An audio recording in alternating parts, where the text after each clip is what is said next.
Okay.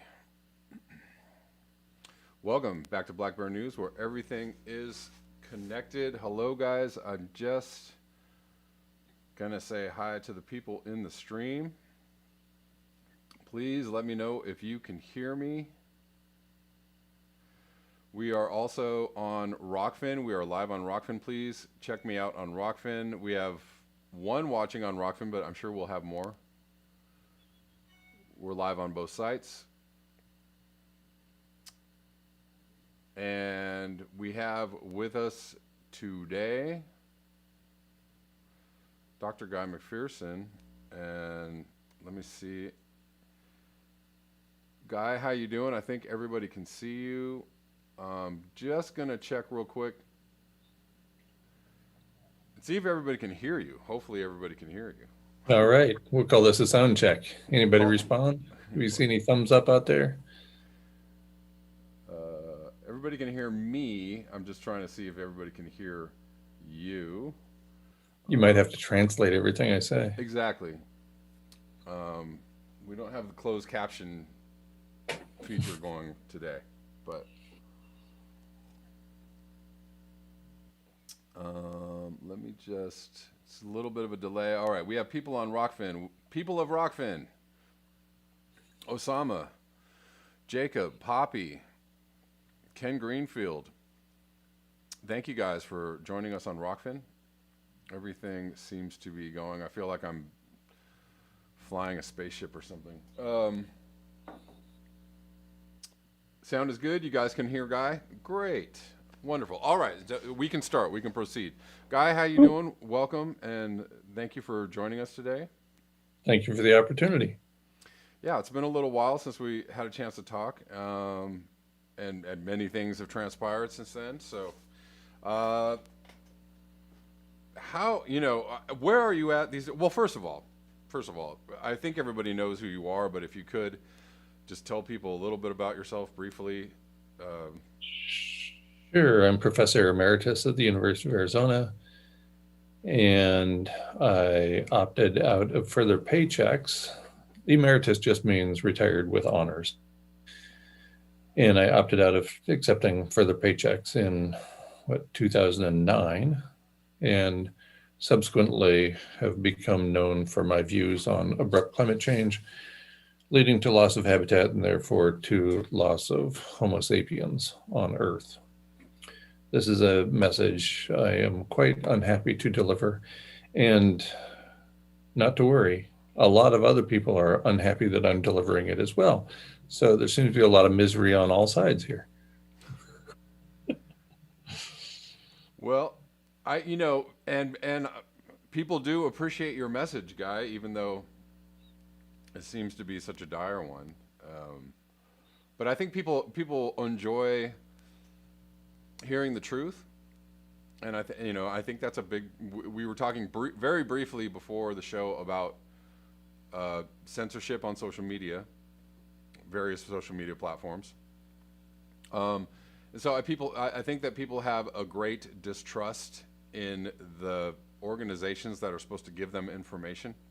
And this leads to why we have climate change deniers and why we have people that deny reality, so that they can accept a non-reality in order to, for whatever reason, make themselves feel better or to carry on with the business as usual. But anyways, yeah, and so it's appreciated. Your message is appreciated. The truth is appreciated, and I think that's. I'm going to assume that is your purpose, and Well, your endeavors is to give people the truth, right? And yes, absolutely. And I view this as something like the medical community, which until the 1970s, as nearly as I can tell, a lot of doctors didn't tell their patients that they had a terminal diagnosis. And now, 40, 50 years later, we view that as malpractice. But at the time, it was perfectly okay to withhold the truth from the patient, to sometimes tell it to the family of the patients, and sometimes not, too. And the sort of mentality was, if the patient is going to die, why bother telling him or her? And to me, that doesn't make any sense at all. And by the same token, if our species is going extinct, then I think we have the right to know the evidence that points in that direction, instead of sugarcoating and assuming that people will panic when provided this information. If you think people are going to panic when they're provided this information, what do you think they're going to do when they find out that they've not been provided the information and this set of living arrangements come screeching to a halt? I think that's the potential for creating great panic, is by not telling people what's going on in the world, and then suddenly it slaps them in the face, and that can't be a good thing. Not at all. Not at all. I mean, I think you tend to set up a situation where truth is so fluid and strange and, hard to grasp that people, become not just panicked, upset, angry, dismayed, And understandably so. right. Nobody wants a terminal diagnosis, especially people who are currently enjoying a lot of privilege, and that's most of the people, at least most of the Caucasian people in the United States and Western Europe and Right. Japan and a lot of other places around the world, that the privilege has just been flowing in for so long, we've become accustomed to it. We just take it for granted that we'll always be able to the grocery store and pick up our favorite brand of cheese and gum and bread and everything else, that we'll always be able to drive to the filling station and fill up the car with fuel, and that the water will always come through the taps. But if you look at this historically, at what we're experiencing now, and compare it to, say, the first couple 100,000 years of the human experience, you'll discover that this is not normal at all, what we're experiencing today. I enjoy the privilege as much as anybody, but I recognize that it's privilege too. Right. And a lot of people don't seem to be aware of or capable of doing that. Sure. And if you, I think somebody said in the chat just a little earlier about cognitive dissonance, right? I mean, there's a certain amount of, being able to split yourself and recognizing your privilege, but living, knowing the truth of where we're at and what we're doing to the planet. I think people would rather align themselves with the truth as much as possible, right? Like, I know the truth, you know the truth. I think people would rather, not just live with the truth as in accept it, but they would like to align their actions and their, their thoughts and their day-to-day lives with the truth, right? And so, but I don't know. There is a kind of a cognitive dissonance that goes on even with people that know the truth, and I think that more people, I have a sneaky suspicion that more people understand the truth of climate catastrophe than are letting on, right? So, Oh, yeah, of course. Well, and there's that old line, I'm going to probably butcher it, but it goes something like this: everybody wants to know until you tell the truth of them. Then you're, fill in your own favorite bad person name here. right, Right. So everybody claims to want to know the truth, but when you tell them the truth about their life and their lies and the way they're living and the untoward consequences of the way they're living, as with all of us immersed within industrial civilization, there are consequences. right, Who has to suffer so that we have the meal? right, It's a lot of people when you actually do the looking. So most people don't want to do the looking, and I can understand that. right. And people don't want to be mad at the people that have caused things to be this way. They want to be mad at the people that tell them, "Hey, this is what's happened," right? Shoot the messenger. There's a long history of killing the messenger. Right. So I want to get into a couple of subjects and questions with you. I have probably more than we can cover in this conversation, but I have a friend who just moved to Maine. She's an old friend. She keeps posting pictures of the countryside on Instagram, and there's literally no snow in January. And every time I see those pictures, I'm like, something is very wrong with this picture. Does she think it's awesome? I think she kind of does. There's no there's no there's no understanding of like, this is very wrong. This is not how Maine is supposed to look in the middle of January. Absolutely no snow in the trees or Right. on the ground. It's like, it's wild. So I was wondering if you could speak to a few of the reasons why we might be experiencing lack of winter or no winter or weird winter. Right. So first, the story. When I moved to Tucson, Arizona, that was in 1989, that first winter, the winter of 89-90, it snowed 6 times. And the snow actually accumulated a couple of times. There was a couple inches of snow. I'd never lived in that part of the world before. So I just assumed this is what it's like every year. That it snows all the time here in the wintertime, just a little bit, right? Well, that was more snow than accumulated over the course of the next 20 years. It's interesting how we sort of plug into our first impression. And so it could be your friend in Maine is, if she hasn't lived there for very long, maybe she thinks this is normal. This is what Maine is always like, because she's never lived there before. And so she shows up and there's no snow in the wintertime. Maybe it's always like that. Maybe that's her thinking anyway. Anyway, there's been quite a bit of information presented about the polar vortex lately and how that is causing the wavy jet stream that results in the polar vortex, or from the polar vortex, is causing there to be snow in places that there usually isn't snow, way too far south, cold, snowy weather. And then further north, it's warm. There's no snow in places where there used to be snow. And this thing has been wiggling back and forth now for at least 5 years. And as a consequence, carrying the moisture places that the moisture was never carried before, at least not in recorded history.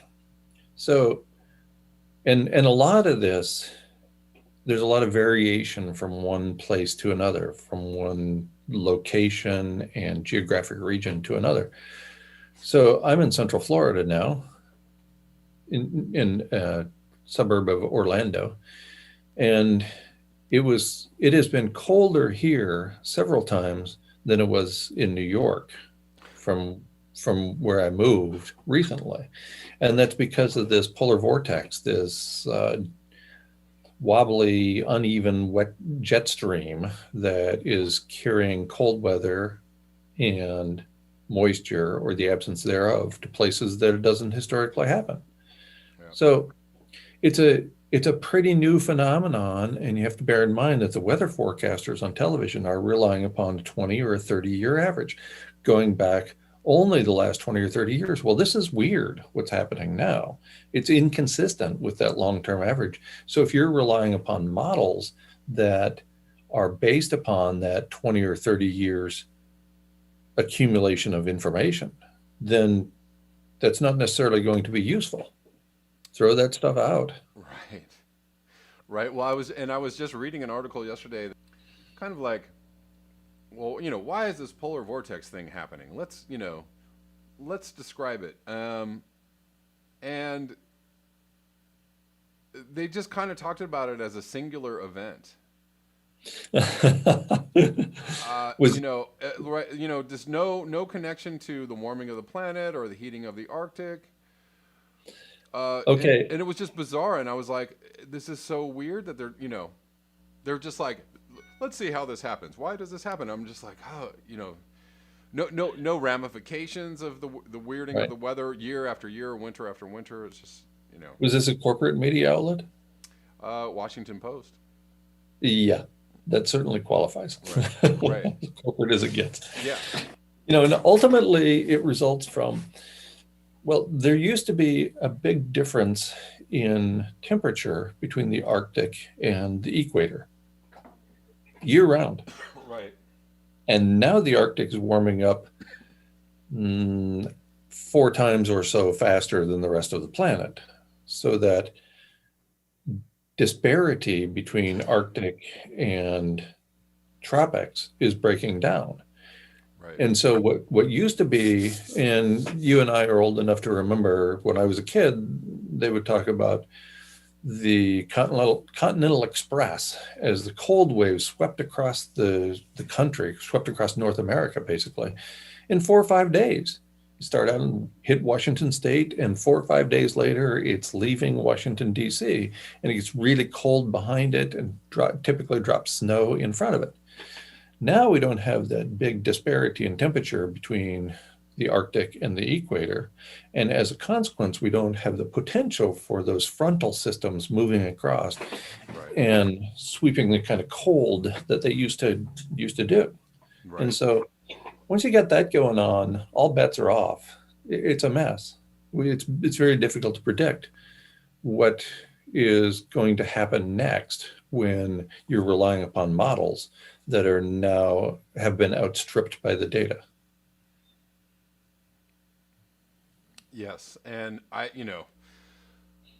the disconnect, I think, is intentional on some levels, of course, right? You don't want to scare the children. You don't want to scare the people that are relying on things being normal-ish. Absolutely. And I have a link from, I don't even remember where it is, but somewhere at guymcpherson.com indicating that the New York Times checked with the federal government before they ran certain stories. Yes, right. Yes. Free press, anybody? Yes. Well, I mean, I think that just goes in line with the whole, that there's another information outlet behind all the information outlets, which is whoever you want to call it. But, they're Right. making sure that people understand the things that they want them to understand. And Right. if you go outside the lines, no Yes. lunch for you. Yes, as somebody who stepped outside the lines, I know all about that. Yeah. Yeah. So maybe you could briefly. Well, how long has it been since you've been actively teaching? Well, I started teaching in graduate school. I have a funny story from the first class I taught. I substitute for my major professor, Henry Wright, on the campus of Texas Tech University. And I went in there and I'm just poorly delivering this information based on notes I'm holding right in front of my face. And I'm occasionally look around, there's 70 or 80 people there. And I recognized every bad behavior I exhibited throughout my undergraduate career. I look up and I see, and there's that woman and she's just sketching in her notepad and she's not paying any attention. And there's this couple over there and they're just talking to each other the whole time. And there's a guy who has the book that he's got a magazine in and is reading, and I can see the whole thing. And it occurred to me, oh no, my professors could see me too, because I was a jackass.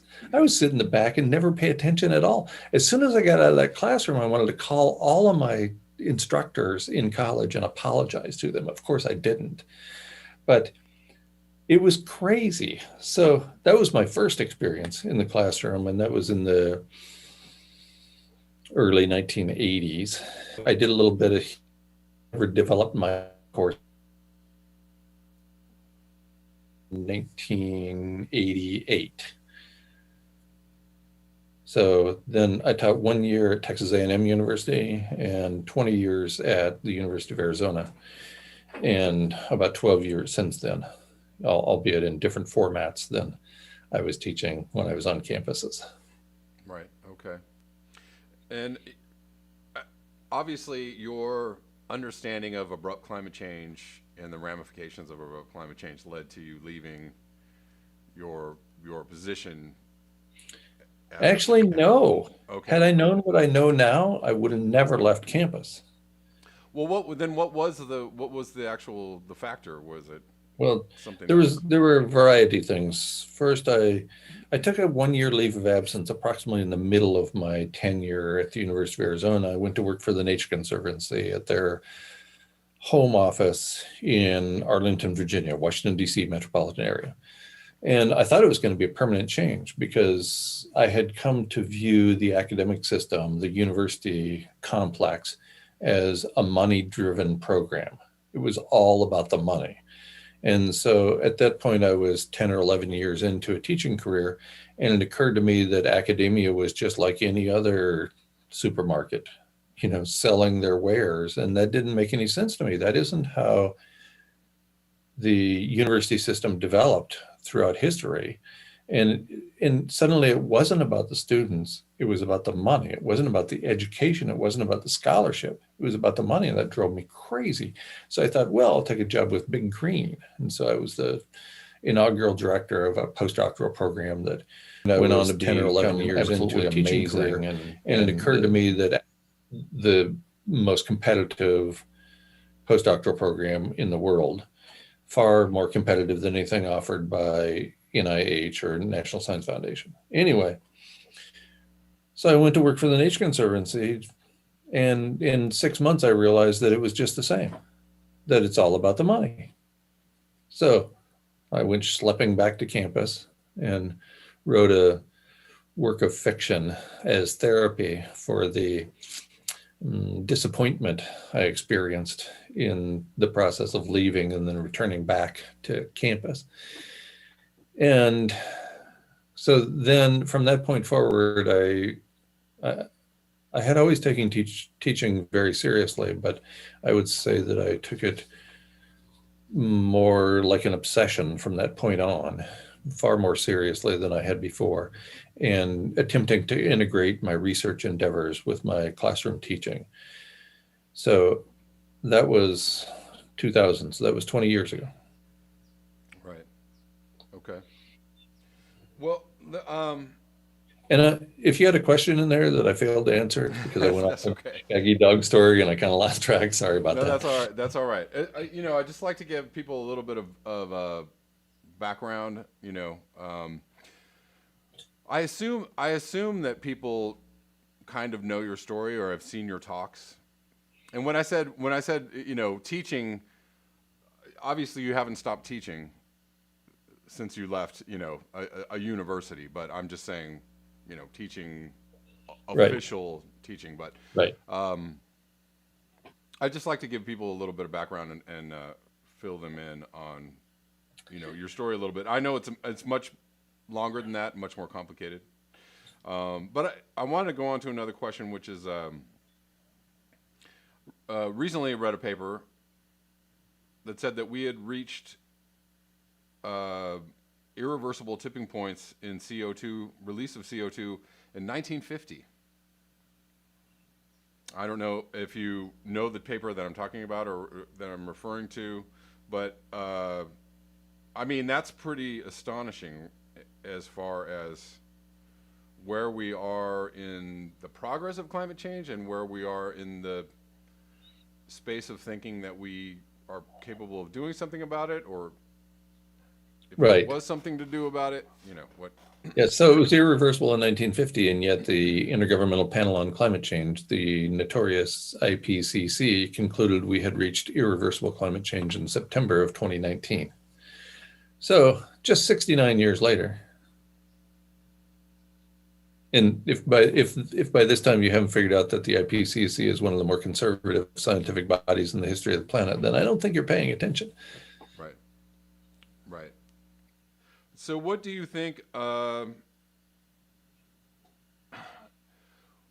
do you think about So I kind of want to just jump into more something, piggyback on that question into something a little bit political. Like, there seems to be a growing awareness of the problem on a political level, and they can only keep the cat in the bag as far as the media is concerned for so long, right? So as millions of people start to understand this problem and start to wake up to the problem and go, hey, we got to do something about this. What do you say to those people, or what do you say to the governments of the world who I think are going to exhaust every resource pushing back on the problem, or trying to, putting out solutions for the problem? And there are many. There's a big palette, right? There's renewables, there's SRM, there's whatever kind of geoengineering coupled with techno-utopianism, that they are going to push on people like this is how we're going to do it. So And I think there's exactly one of those that has the potential to work, to not only stabilize the planetary temperature, but actually cause it to go down.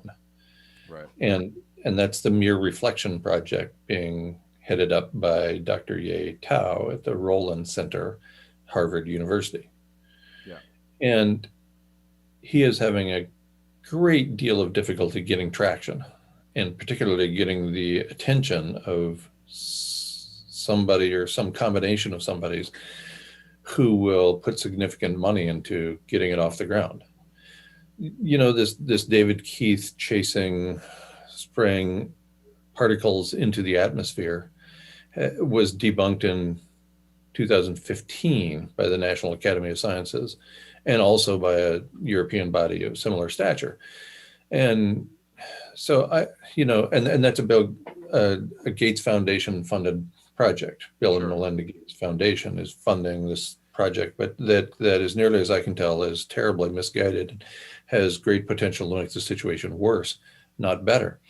And I think part of this is because people don't know what the options are. So as you said, they're going to throw everything at it, not knowing which of those has already been seriously considered in the academic community and which of those has not. And so I think it'd be awesome if somebody would put together a panel to talk about that very topic. Which of these, and get the experts who have actually been doing the research, been doing the scholarship for a while, and have a conversation about which of these is going to work and which of these is likely to not work before we go throwing everything but the kitchen sink at a whole bunch of projects that don't have much chance of working. Yeah, I totally agree with that. That concept. Yeah, I mean, I feel like in the same way that people want to do a thought experiment, I've seen people do thought experiments with you, like what does extinction look like? What is it, what do the next 20 years look like? And I like to do thought experiments on my channel, which are like, what is what's a real solution look like? Because people are, governments and organizations and corporations and, groups, community groups they're going to put all the solutions out there. So it might be a good idea to have viable solutions already out there being talked about or being, discussed or debated before we Yes. get to, let's just do the terrible ones first. Yes, absolutely. I would love to see the NSF put together a panel of 15 climate scientists and talk about what has already been tried in solar radiation management in various forms, has been attempted, and certainly has been modeled to death in some cases. And let's get a bunch of people together who, they're actually known for their work on these topics. Get them together, put them in a room for 3 days, and see what comes out. But It seems like at this point, the federal government is not interested, and individuals who have the means don't seem to be interested. I think Bill and Melinda Gates Foundation has pointed exactly the wrong direction. But why do you think that is, though? You have people who with billions of dollars and access to every resource on the planet who are quite aware, and they're quite aware of climate change and its implications and where it is and where we're at. Why are they pointing in the wrong direction? Like, why, they must also have access to the information that these solutions that they're looking at are not really very good. So, Right. I think it's desperation. I think there's ignorance about certain projects because they just got started within the last year or two. And so nobody really knows about them. And then there are other means, like, there's a rogue scientist years ago who threw iron filings into the ocean. And some people are still promoting the idea that throwing iron particles into the ocean is a good idea. Right. And we've done that experiment, albeit with a sample size of 1 already, and it was a catastrophic failure. Let's take advantage of what we know. But there's a lot of misinformation and a lot of distraction. So I think a lot of people don't really know, and the wealthy in this case may be no better off than the rest of us in terms of their knowledge.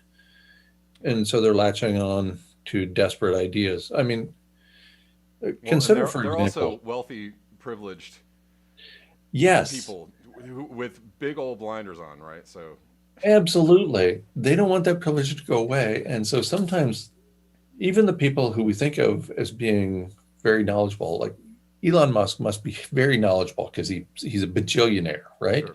And so and so what does he do? He launches a car, right? He tries to launch a car into And some space, and spaceships, and, right? he, and it flopped catastrophically, and he spent a lot of money and a lot of people's time doing that. Right.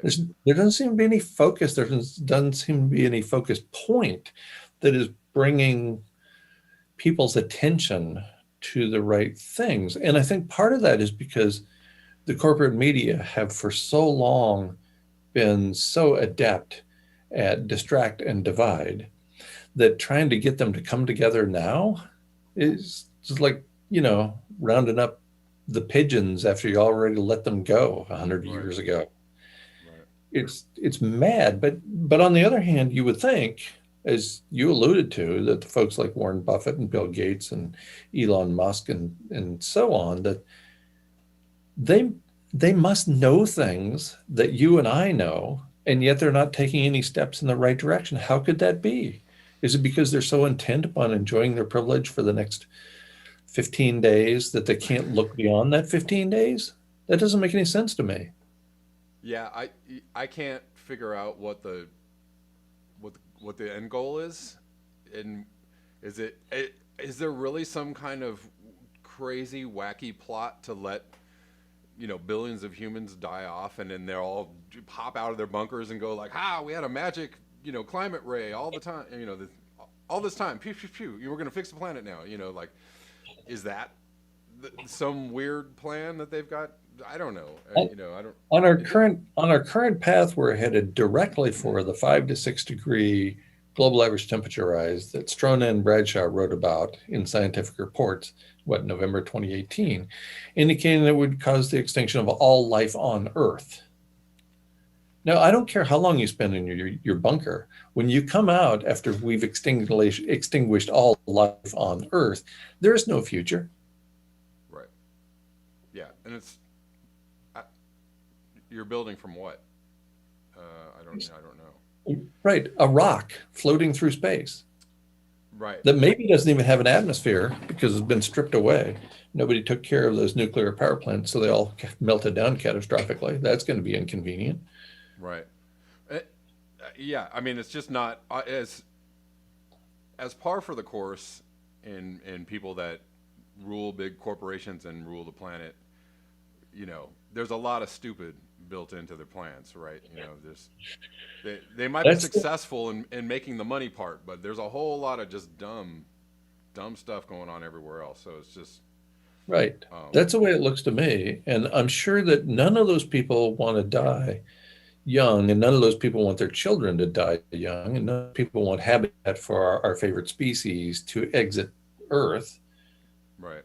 So I don't know the end game, but I'm sure it's not bunkers. That's not an end game. That's a temporary plan until you pop out. But what if there's no life on Earth? That's not a good plan at all. Right. Right. And there's not a lot going on in space either, right? Right. Once you get out there, like, okay. Where's the lettuce? Right. Exactly. Yeah, I don't know what it is. So what do you think? Just to stay on this topic just a little longer, what do you think about? I personally feel like it would be. We're probably going to need some technology as the Mirror Project. You've pointed the Mirror Project being something that's viable. I don't know what else is viable as far as techno fixes go. What do you think of the idea of agricultural regeneration, or regenerating large parts of the earth? If we could all agree on something, agree to do that, what? Right. Well, as Dr. Tao frequently says, the Mere Reflection Project is one of a holistic set of changes that must be made. It's not as if we can flip a switch, oh, back to good Earth again, Right. right? He doesn't view it that way. He's a multi-talented engineer, and yet he caught up to the biology and the ecology that he needed to know in about 15 minutes. So he knows that we can't just implement the Mere Reflection Project and go about business as usual. Right. He knows it's way more complicated than that. We need to deal with the human population. We need to deal with how we eat. We need to deal with what we eat. We need to deal with agricultural strategies that are far different than the ones we're using now. We're going to have to implement biochar at a very large scale, something that had to be done right after World War II instead of going the Haber-Bosch process and making ammonia fertilizer. If instead we had gone with biochar, we wouldn't be anywhere close to peak oil and we wouldn't be anywhere close to runaway greenhouse. But we didn't, because the money at the time was all in one direction, the simple way. Sure. So there's Dr. Tao does not by any stretch of the imagination thinks that there's a silver bullet. Instead, the Mere Reflection Project is one part of a comprehensive strategy. But, he's doing that work in his spare time. Sure. He's paid to do other things, and it's just a mess. Well, you briefly mentioned in your answer something about population, which we could also call overshoot, which Right. we are doing. Well, that was the title of Bill Catton's book on the subject. Right. William Catton, 1980, Overshoot. So I wanted to ask you, what does overshoot start to look like in the next 20 or 30 years? And I just was reading a chart, and this is pretty widely. If you want to, if people want the information, it's out there. That we make up 96% of the mammals on the planet. We and our livestock make up a large portion of the living, the weight of living things on the planet. So, and there's like 4% of wild mammals left. So, where does that put us in the timeline of, how long do we have before we start becoming, going down the scale of overshoot? We've reached Clearly, the end of if we're measuring our success in biomass, we're winning. Right. And that's not a good thing. There's a paper by Colin Raymond and colleagues published in Science Advances on May 8th, 2020. And it finds that humans are already dying in tropical and subtropical regions around the globe because of exceeding the wet bulb temperature, lethal wet bulb temperatures. So I would argue that we're already there and that it's being felt most poignantly in tropical and subtropical regions. And that's not where us privileged white people live for the most part, right? So I lived in Central America and Belize for a little over 2 years, and the difference in privilege between any version of you and me and any version of people of color in that part of the world is remarkable. Sure. And it's the kind of thing that I was teaching in my classes, but it's a completely different experience to see it playing out every single day than it is talking about it in a class for 2 hours during a semester. Right. It's remarkable. Right. I lost track of your question. Sorry. Okay. That's okay. I mean, I think that. Well, I'm sorry. To go on to what you were saying, there's also lots of data around the fact that a very small percentage of the population of the Earth uses up a majority of the resources, right? And so you would, on a math equation kind of scale, would see that, you know, the people that have the least use the least resources or make the least impact on the planet. So, you know, logically you would say, well, the people that use up all the resources are going to have to stop doing that and be much more like the people that are using the least resources. But we got to go all the, you know, like you were saying, the difference between the poorest of the poor in Belize and even just the poorest of the poor in America is obviously huge, gigantic. And so, you know, I was delivering a presentation, this is probably 20 years ago, and I pointed out that the typical American throughout their life uses the same amount of materials, including everything, what most people call resources, as, say, 37 people in Kenya, right, or 85 people in Ethiopia. Right. And so one of the graduate students came up afterwards and she said, "Hey, Guy, I'd like to introduce you to my 37 children, Sarah." And she had a daughter named Sarah. Yeah. So she got it, right? She got it. She understood right away that her child was going to be one of these uber consumers, yep, compared to the rest of the planet. Yep. She had another one. And I'm like, wait, yeah. We just had this conversation about your 37 children. You can't have any more. You know what's happening. Right. That drive is simply overwhelming. To try to overcome natural selection is a tough task. It certainly is. And an even tougher task is to kind of deprogram people from the idea that this is how we live. We all deserve everything that we have. We deserve to use the resources of 37 children. You know, to get people to counteract that thing that's been programmed in their consciousness since they've been born is probably even more difficult than anything else. And so I don't know how we're going to do that. I mean, we've been talking about solutions, the possibility of solutions, but none of those things are going to matter or are going to work. No. If people don't go, man, I'm going to have to learn to live on like 50 cents a day, you know, like right, that would actually be, you know, or something like that, or, you know, but it would probably be something close to that. 50 cents a day or something like that would be what people would have to learn to live with. Right. And I mean, I can't remember who said the line about temporarily embarrassed millionaires and Americans and the way they live. Right. Exactly. We're never going to slow down because I'm just a temporarily embarrassed millionaire. I'm going to be a millionaire. So that's why I vote the way I do, which is for this two cheeks of the corporate ass system, right, that is at some point going to benefit me, because look around at all those other people who look like me. They're rich.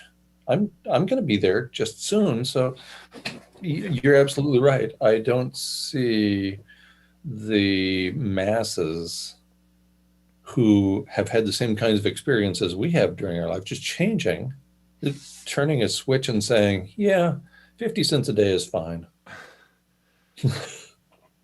I don't see it either. And also on top of the fact that we, you know, it's a very, very deeply embedded idea, and it has also become something of like a philosophy and a religion, like that, like our standard of living is a humanitarian goal, you know. So it's like, you know, right, you actually have to go against the idea of humanism on some level, or humanitarianism, because people are like, that's just not safe. We can't live, you know, people living on 50 cents a day.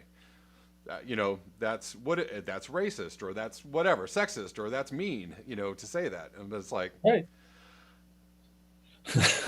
So what are the other math? I don't know what to say. Right. You know? I mean, that's what you can tell these people. What are the options? Right. There's an organization headed at Stanford University called MAHB, MAHB. I can't remember what that stands for. Millennium Alliance for Humanity and Biology or something like that. Anyway, and a recent paper by Paul Ehrlich on their blog is titled "Too Many Rich People." Right. That's the story. That's the whole story and nothing but the story. There's too many rich people. It's not that there are too many people per se. If we all lived really close to the land, I suspect the planet could support 7.8 billion for a while. But that's not the case. If we can't have so many people who assume and consume so much, Right. and at the same time think that we're barely getting by. Right. Exactly. And, and it's easy to point your finger at very wealthy people like Elon Musk or Jeff Bezos or any number of people. It's easy to point your finger at them and say they're the problem, but when you realize that just the average person in the United States or any other industrialized country is uber wealthy compared to the rest of the world, right? When you actually are actually the problem as well, then that's that's a tough sell. That's kind of off the table. So I want to get into just a couple more questions before we go. I don't want to keep you too long. Okay, so I'm going to get into this randomly. I've been kind of talking about what happened in 2020 as far as coronavirus and the fact that the lockdowns provided us with probably the greatest dip in emissions that we have seen since the beginning of the Industrial Revolution, right? I'm kind of, that might be a big assumption, but I think that's the biggest dip we've seen, if I'm not wrong. Yeah, and do you know what it was? What's that? The dip in emissions. Do I know what it was? Yeah. I mean, cars, planes, and trains and automobiles. I don't know what else. There was some I know that they, some factory. No. I mean the number. Oh, then 17%. No. For the 3 months, for that. Right. Just for that 3 months, but. Right. For the year, depending upon which paper you read, it was either 6 or 7% reduction. Right. So averaged out for the year. Yeah, not much. Not a lot. Not a lot, and right. That's probably fortunate because of the aerosol masking effect. So right. it didn't, industrial activity didn't decline enough to trigger sufficient loss of aerosol masking and therefore abruptly warm up the planet. And it's kind of weird when I say things like, it's good that we only had 6 or 7% for the year, because obviously we all want emissions to decline. We know they have to. Right. But there's that Faustian bargain that, as James Hansen calls it, that when we reduce industrial activity, we increase the heating because of loss of aerosol masking. Right. So what do you even wish for? What do you even hope for? I don't know exactly where to go. I feel like we need to maintain industrial activity, but it's clearly not working. And the only ways I know to reduce industrial activity cause abrupt increases in temperature that will cause the extinction of not only our species, but most others. Right. Well, I mean, that's kind of what I wanted to get into a little bit, was that, so we did, in your mind, we didn't lose enough emissions to actually trigger like a large heating event due to loss of dimming. Is that you're basically, or is that what would be necessary over a certain amount of time to trigger a larger amount of warming or a perceptible amount of warming? I don't know what's perceptible, because that's I guess part of what I wanted to get into was because we saw this dip. I don't, it's hard to tell. Did we see a jump in temperatures, or do we see a jump? I put out a couple of hyperbolic, kind of like videos, or, controversially titled videos around global dimming. It didn't look to me like we jumped in temperature abruptly, but just, as far as the trend line of the rise in global warming, like we are following that trend line and we are getting hotter and hotter and hotter. Like that's what we're doing. Right. Although there was a measured increase in temperature initially centered on Wuhan. Okay. And as industrial activity, What's that? And Siberia as well, right? Yes. There was a First, large jump in temperature there. right. First in Wuhan, next in India, and then to a large area in Eurasia, and then to the northeastern United States. And I think we got lucky, really, because the timing of the first, second, and third waves of the pandemic was very beneficial for us in retention of our habitat. So remember when it broke out, that was during the winter. Yeah. So the response of trees and most other vegetation is going to be pretty muted because it's an increase in temperature during the winter when there's not much biological activity going on anyway. Right. Same thing happened with the third wave. It was late fall. So I think we got lucky. There were significant declines regionally in temperature in aerosol masking as indicated by abrupt increases in temperature regionally, Right. but they didn't manifest as a global increase in temperature beyond the trend line that you pointed to already. Right. So I think we got lucky in terms of timing. And if the pandemic had broken out in spring, say, I think we would have been in really dire straits and we would have seen a bigger jump in global average temperature. Yeah. We I can don't run know. that as an experiment with the next pandemic coming soon. Yeah. We'll plan Well, I it mean, here. it's an interesting thing that happened though, because it was kind of a, it was kind of like we got to run a big experiment on the Mhm. globe, something that we probably wouldn't have the chance to do. Something that wouldn't have been done on in an organized, as an organized response to climate change. Something that probably wouldn't happen or won't happen for a long time. But Absolutely. I don't think anybody's going to propose that experiment. right, but I mean, interestingly enough, it's so you had this health situation, and the media and the governments of the planet all were very synchronized in their messaging about this is a problem, right? Mhm. And then so what we need you guys to do is don't go to work or stay home or don't drive your cars. And I'm like, where's where is this synchronized message around climate change? Absolutely. Because look what can be done. I mean, look at the results. Right. Are pretty stark. Of course, the global dimming thing is, I don't know.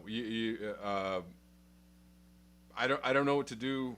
I don't know what we do about that. I don't know if the Mirrors project is something that could help reduce temperatures if we were to actually drastically cut emissions. If you have the mirrors set up to Right. reflect Well, radiation, and that could help forestall the rise in temperatures. I don't know. I would encourage people to go to mirrorreflection.com, and mirror is spelled MEER because it's an acronym. So the Mirror Reflection Project has a presentation or two on that website and abundant information about how this could actually play out. And Well, and it's also there's the if you're doing that and regenerative agriculture at the same time, that would be taking up carbon and taking up heat as well. And absolutely, within the last couple of months, I've been interacting with somebody who works for a federal agency in the Western United States. And we've been talking about biochar and creating biochar out of, quote, waste material based on land management practices already and getting that biochar into the soil. As you pointed out, the world took a relatively coordinated effort to deal with the coronavirus. And again, if we could have that same kind of effort go into climate change, notably abrupt climate change, right.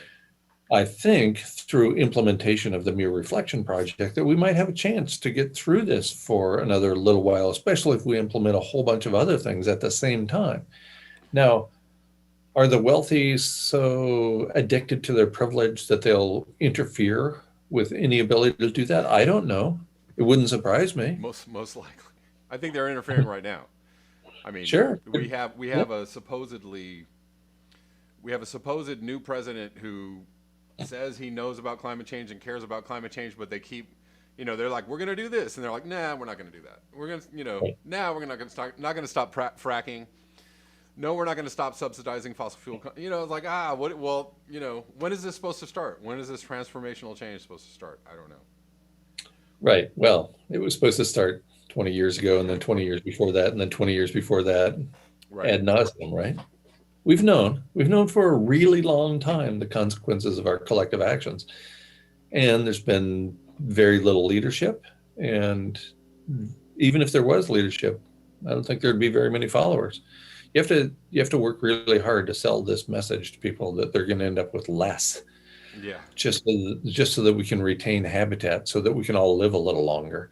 Right. I mean, I'm being sarcastic here, but I don't think that's far from the truth. Even middle-class Americans, I think, would be reluctant to give up any privilege just so that their children can survive another decade or two. And it doesn't look like they're, again, I think that a lot of people know more than they're letting on about how bad things are, and they're just choosing to be like, everything's fine, it's okay, just keep going, like. Don't stop what you're doing, whatever you do. I don't know. Go back to the department store. Yeah. So the last thing I wanted to ask you, Guy, is, and thank you for donating your time to this conversation. Do you see yourself as an activist? And what is your goal in telling people about abrupt climate change? Yeah, so activism takes many forms. My activism is centered on teaching. I'm a teacher. It's not what I do, it's who I am. And so I feel this compelling urge to keep informing people what the actual evidence says. I have participated in some activism-related marches and that kind of activity, but that's not really me. I'm a teacher in almost any format. Along with my partner, I've developed a workshop that we have implemented over the course of the last half a dozen years that builds upon the transmission of this information, the evidence about climate change. So my activism is centered in the classroom, or in the workshop, or online through video, or however, any other way I can get this message out that I think is the most important one in human history. So the follow-up question was, please remind me. What is your goal in telling people about abrupt climate change? Right. So as I already suggested, medical doctors used to withhold the truth from their patients. And then at some point during a relatively gradual transition, I think in the late 60s through the 1980s, it became taboo to not tell the full truth on part of the medical doctors. Medical doctors had been withholding the information from the patient and sometimes from the family that this person's going to die. And we can say with 99% certainty that they're going to die within the next 6 months. That information was held for the first couple of hundred years of industrial civilization so that the patient could just live out their days. And I see the same thing with respect to abrupt climate change. Right? So if we just don't tell people, they'll remain calm. Well, sure, for a while. But what about when they do find out? What when they find out? How are people going to act when they find out that they've been lied to and that some people actually knew that we were about to lose habitat globally for our species and they didn't tell anybody? Right. People actually knew that we were in the midst of abrupt, irreversible climate change and they didn't tell me so that I could live my life. I could focus on relationships instead of on making money, so that I could complete relationships in my life instead of chasing the almighty buck. I think people are not going to be happy at all. But on the other hand, I foresee people I suspect a lot of people have seen the CNN video where the person goes in with COVID, they're dying, and the nurse is telling them that they have COVID, and they're saying, no, that can't be. That's not a real thing. That's a Chinese hoax, right? And so I suspect that a lot of people are going to be like that as well. That when there's no food in the grocery store anymore, when there's no water coming through the taps, people are not going to connect it to climate change. Yeah. Instead, they're going to attempt to deny. But I think we have an obligation as scientists. We have an overwhelming obligation to tell the truth, to provide all the evidence that we have at our disposal, no matter what direction it points. Yeah. Can you imagine Carl Sagan ever getting up before an audience and lying knowingly to people? That would be inconceivable. This is a person who was trusted for many years. Right. And if he were caught in a lie, much less a repetitive lie, 5 or 15 or 20 times, he wouldn't be trusted again. I think that's where most scientists are right now.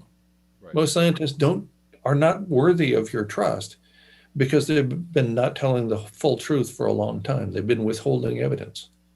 And I don't want to be in that category. Yeah, and I as I often say, more people are moving towards your position on climate change than away. Right? So that I think that just speaks for itself, right? More people are realizing what you have been saying over the years about climate change has been correct. And so, yeah, I don't see people changing their mind and suddenly, except for Michael Schellenberger or whoever, but I don't see people just, I used to think climate change was really serious and now I don't care. Like, I don't see many people doing that unless they want to write a book or sell a book or whatever, but, right. More people are moving towards your position on climate change, and I think that's just because you have been presenting the truth, and once more people understand the truth, then they're going to. And the evidence is really stacking up too, and is being released because it's hard to hold back the dam indefinitely when the water is just coming in, right? And so now we have all this information that has been coming out over the last year and 2 years and 5 years and 10 years. And it's getting pretty darn difficult to deny or ignore that overwhelming evidence. For a while, we could do it.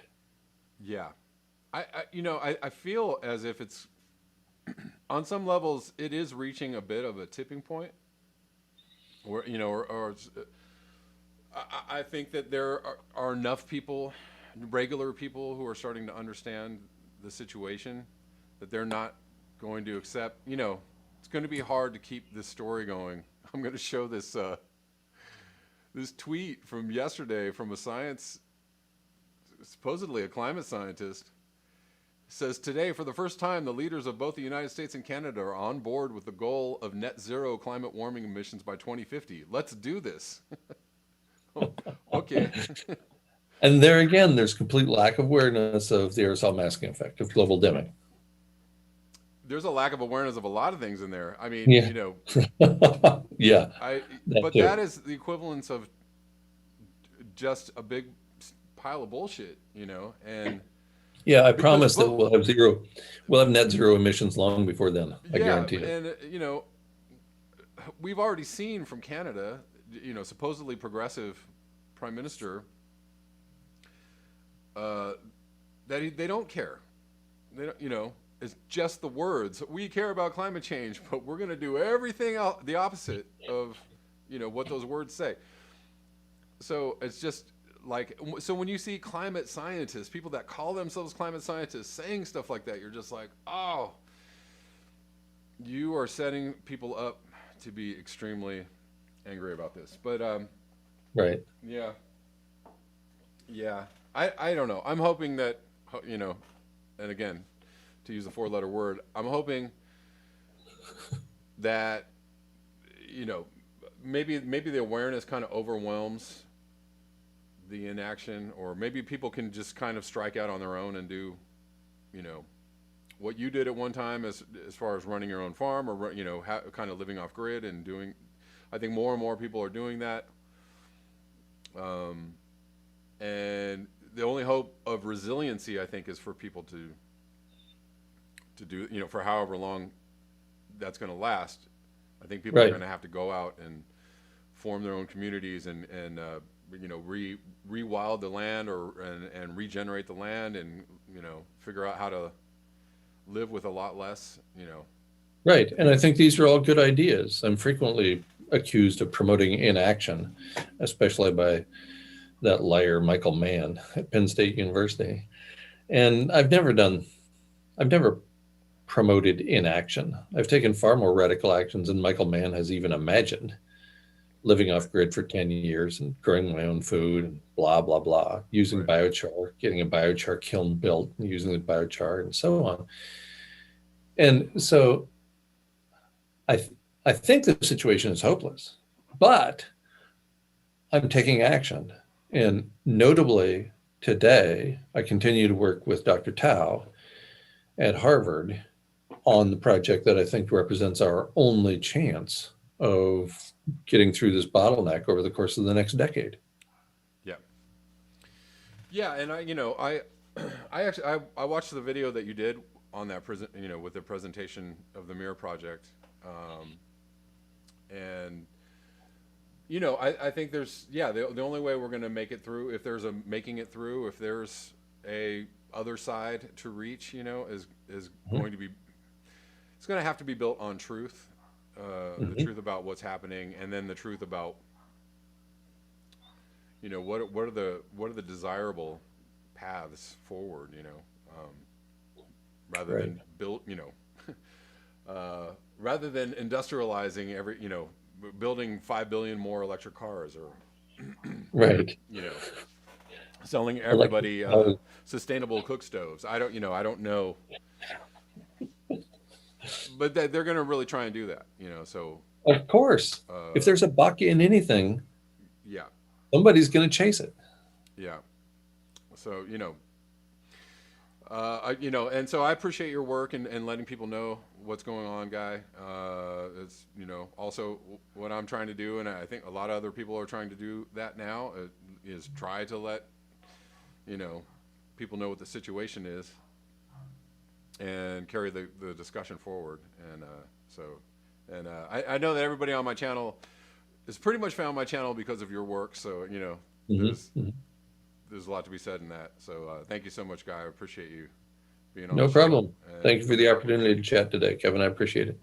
Yeah, and hopefully we'll have you back soon. And that'd be great. Yeah. I'm all right. I'm planning a move Okay. again. Or out of the country, in the country. The 5th or 6th time I said this is going to be my last move. Okay. And it would be to rural Vermont. Oh, okay. In large part because, well, a couple of reasons. We moved here because my partner has 2 siblings that live near us, and they wanted to bring their father down and deal with his Alzheimer's, which it took a year and several months to even get it to doctors to get it diagnosed. Wow. And that happened a couple of weeks ago. So now they're figuring out where to move from there. And rural Vermont is, that location has a dark woods and a dear friend nearby. So that's the motivation to move there. Yeah. I can't say enough bad things about Central Florida. I have been there many times, and I know the area well, but yeah. I'm a fan of Tampa, but not so much Orlando, but yeah. Right. I understand right. completely. It's like suburbia, and I lived like that for 20 years in Tucson, and that was enough.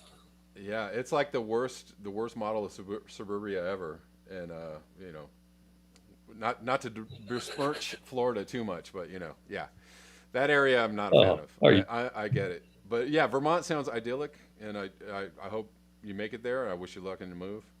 Thanks. We'll see. Yeah. All right, Guy. Thanks a lot. Appreciate you. And everyone can find you at guymcpherson.com. Yes, that's correct. Yeah. Or Nature Bats Last, Guy McPherson. Right. One and the it's same. called Nature Bats Last, and it's found at guymcpherson.com. All right. Great. Thanks, Guy. I appreciate you. Thank you, Kevin. Enjoy your day. Thanks.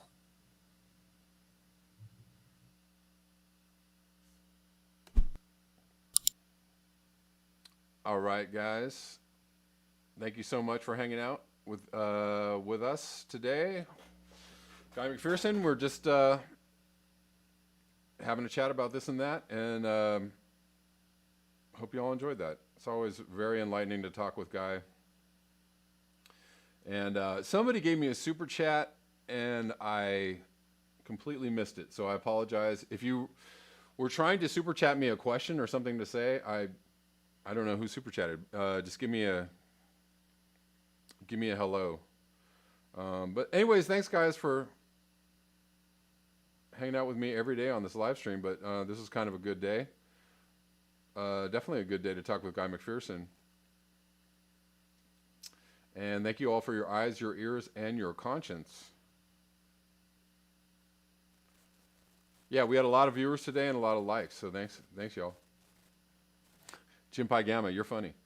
But yes, you guys can watch the playback. Actually, one more thing, I lost the feed to Rockfin, so Rockfin got cut short. I think what I'll do is just delete that video and upload this video to Rockfin. So if you want to watch this on Rockfin, you're certainly welcome to do that. And I will see you guys tomorrow at the regular time of 11 a.m. Pacific Standard Time. Until next time, peace.